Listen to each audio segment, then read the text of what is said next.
Yo! Kung naligaw ka sa channel ko, malamang sa malamang ay legit kang 90s kid. Peace!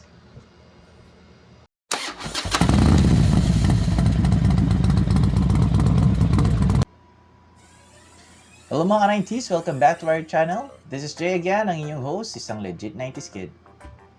For this week's episode, nakalimutan ko ang full name ng model na to, but I think his name is Costructicon. And kung makikita nyo, isa siyang construction material or construction truck. I did some research on Google. However, hindi ko makita kung anong exact na construction truck ito. Pero based sa itsura, obviously, ang operator niya would be sitting on this part. And this is designed to pick anything. Large objects. So, kung may idea kayo kung anong model ng construction truck ito, kindly comment na lang. And I'm not sure if part to ng I'm not sure if part to ng function ng truck na to, pero you could split this in two and then perhaps it could pick two separate items at the same time. Large separate items. But by default, yan, connected sila. And they somewhat like function as one to scoop things up or pick things up. So transform form, just like the other cosmic robot models, this one fully functional ang wheel niya. See? May manual din to, kaya lang hindi ko sure kung saan ko na ilagay, and yung box or packaging niya, I think tinapon ko na yung plastic na pang cover sa kanya, but yung mismong karton, it's still hidden. I'm not sure kung saan ko siya tinago. And let's go with the weapons. Compared sa regular cosmic robot models, medyo iba ang kanyang mga weapons. See? Let me show it to you for comparison. So for comparison purposes, ito for cosmic robot models, and this one is for Wheel Reaper Bot. And kung titingnan nyo, mas detalyado siya. And may colors rin ang details niya. Compared dito na regular gray weapons lang sila. Same goes with this sword. The sword is actually much smaller compared to the regular ones. Let's go with the transformation sequence. Feel ko challenging ang pag-transform dito dahil this is actually the head. Mahirap itong i-pull out. Also, bago ko i-transform, kung mapapansin ninyo, mahirap ma-determine kung saan or paano ito ita-transform. So, that's one reason kaya favorite ko rin to. Hindi halatado kung nasan yung head, nasan yung arms. Yung feet, yes, pero hindi pa rin masyadong halatado. So, bilang transformer toy, maganda yung pagkagawa nila dito. So, let's start with the feet. Let's just try to move this out of the way first. And merong konting connection ng feet dito. Naka-clip doon sa maliit na part na yan. Kaya dahan-dahan lang tayo dapat. Yun. Ayan. And then, pull these out to show the thighs. And nahihiwalay sila. As you can see. Ayan. Maingat lang ako dahil baka mabali. Flip mo lang ang legs outward. Okay. That's for the lower part. Ito ang challenging part. Hopefully, walang masira. So, alisin muna natin itong arms. Ito yung arms niya. Parang similar sa transformation ni Optimus Prime. To give way for the proper transformation ng arms, kailangan mong i-pull out to. para may konti kang space. So after mo malagyan ng space ang sarili mo para ma-execute ang transformation ng arms, ipupull mo siya outwards like this para mailabas mo ang arms niya or shoulders. So eto siya pag di nakapull, and this one pag nakapull na siya. Just like with Optimus Primes or with Cosmic Robot Trucks transformation, ilalabas mo lang to and then i-flip or i-move mo to pag ganito. And there we have the arm, the left arm. I will just, yan, magagalaw mo yun actually. Extend lang natin na konti pababa. There you go. Ayun yung joint niya. Delikado yan. Dahil manipis lang. Ilabas lang natin yung hands niya. Yun. And we will do the same thing with the other arm. So ayan. Tapos na ang sa other arm niya.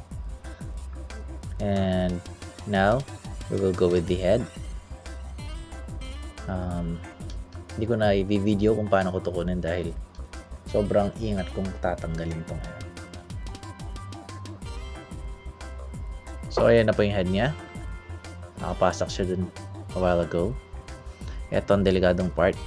Titingnan nyo, manipis lang ang connection nito. Ito ang common na nasisira sa mga model ng toys noon. Itong section na to, madali ang mabali. So, be right back. Kinabahan ako sa pag-transform niyang head niya guys kasi pinilit ko lang. Masikip pa ang connection niya dito. Kaya yun. Pero itong head, it connects to a small peg here. Ayan. Butas na yun. And then that part, kukonek mo lang. There we go. So let's go with the back part. With this one, again, na-push mo na to. And then, iangat mo lang and eto, i-flip mo lang papunta paharap doon. So guys, I was supposed to loosen this section para ma-bend mo siya and then maging compact yung back section niya para eto totally nasa harap or facing forward etong claws niyang to. However, masyado maikli itong screwdriver na gamit ko. So, hindi ko magawa. And risky ang move na yon dahil kung titignan nyo, may mga crack na siya. Ayan. Signs ng posibleng masira. So, hindi ko na i-force na i-bend to papunta dito.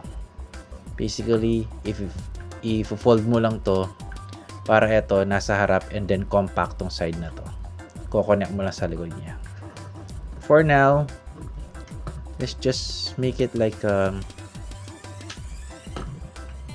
this one. Parang si Doc Ock ika nga.